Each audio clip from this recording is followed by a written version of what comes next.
Good evening, and welcome to our program of Ned. My name is Milton Milterson. I bet you are wondering why it is that we have interviewed this man Ned. Well, let me just tell you a little bit about his background. Ned has been the instigator of many grassroots movements in the modern era. So we gathered friends and family from all around to tell us a little bit about him. He grew up in Ohio, as I recall, somewhere out near, I think it was Akron. Oh, he's a great guy. What can be said bad about Ned? That's the true question. Ned's a great guy, you know.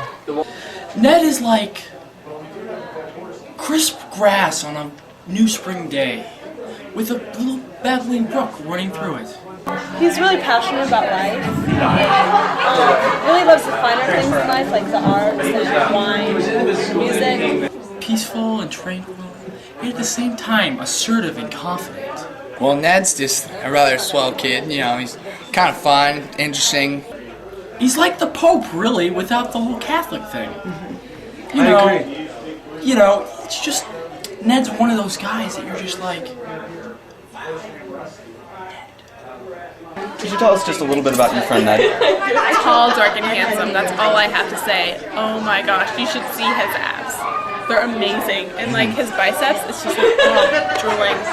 And like, maybe even right in there, just squeeze him right in the bicep, right in the arm, you know, just... Oh, Ned, why, yes, we went back to 1986. He was a lawyer friend of mine. But that was before he got in the drug cartel and the Cambodians, you know, they had lots of trouble. Well, I've known Ned for, It was so great. I'll say 12, 13 years now. My wife And he's a good guy. I mean, he has his flaws, but... Different. Almost like a weird form of paranoia or something. Yeah, a little schizophrenic.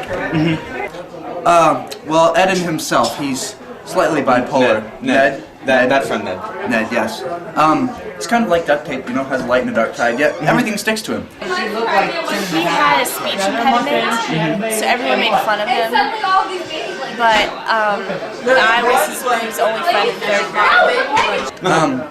He has about as many sides as, well, I don't know what, but he's got a lot of sides. Well, he's a kind of weird guy. He's got some kind of weird habits. In the morning, he likes to eat insects for breakfast. I mean, it's just a little odd. He doesn't cook them or anything. He just eats them. I don't know. Sometimes last night he hit me, but I guess that was out of the ordinary. You know, I guess that was my fault for acting out. I like Ned, but he scares people sometimes. There's this funny story. Well, I guess he sort of vandalized my car once. I guess that wasn't too nice, but I don't know. I mean, I guess it averages well. And there was, okay, so he's a terrible guy. Would you tell us just a little bit about your friend Ned? Ned? Ned, I don't know a Ned. Could you tell us just a little bit about Ned? Ned? Could you tell us a little bit about Ned? Noah's Ark? Yeah, that was a lot of fun. Yeah. Really? I guess we're not really friends. You could say we're like enemies. In fact, I'd like to just sort of get a hold of his legs and just snap him in half. I don't know if that'd be right. Just sort of snap down. But I don't know. Is that right? As we probed deeper, we found a common thread between Ned and his relationship with his pets. And he has probably about 20 cats. I couldn't believe it. He's just a crazy kid. I really don't understand him. I hate cats personally. I don't like them. They get fur everywhere, cough up fur balls. I've actually had to clean a few in our house, but that's when we moved all the cats outside. Well, you know, Ned and I have really been struggling for a while. You know, it's just the whole issue with his cat. Yes. Can I ask you just a little bit about your friend Ned? My what? And he decided that he wanted to pet my dog. And my dog doesn't like people. But Ned went over to him and kind of, you know, coaxed him a little. And finally they became friends. And now they hang out every day and they get along really well. That's wonderful. But, yeah, cats, I really just want to take my airsoft gun, just go around, just pop a few of them.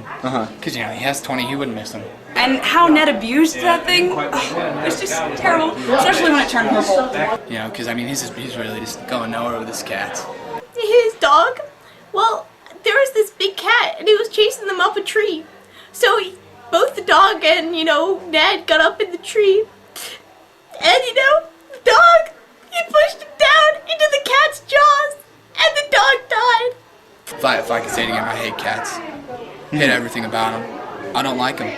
If I could, I'd just take them, wring their scrawny little necks right here. I shot a cat in half with him once. The latter part of Ned's life was marked by tragedy. First, we learned of his accident and then ensuing illness.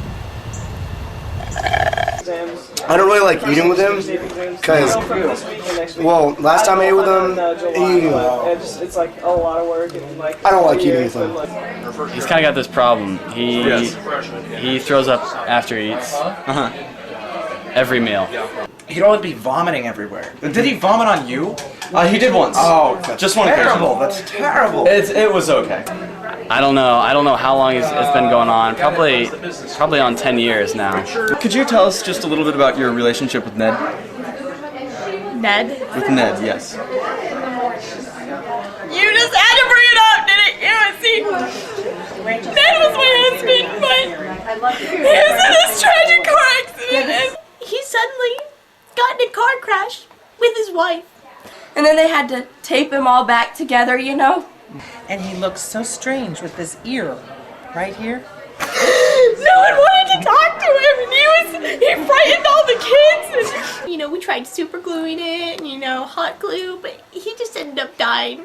So he dies frequently, but the doctors have been able to restore him to life a few times. And then he got the gangrene, and his whole body's green, and they had to slowly amputate everything off of him. And his nose ended up on his neck, and then he wasn't able to sneeze anymore, which just caused a whole lot of other problems. And no one wanted to be his friend, and I would just go and sit by his hospital bed and hold on to his pinky because that was all that was left.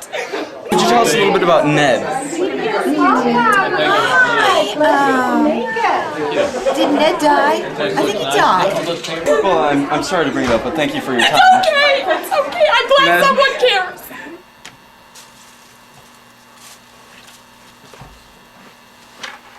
And so this great man was reduced to but a pinky. This has been Ned's life. I've been Milton Milterson.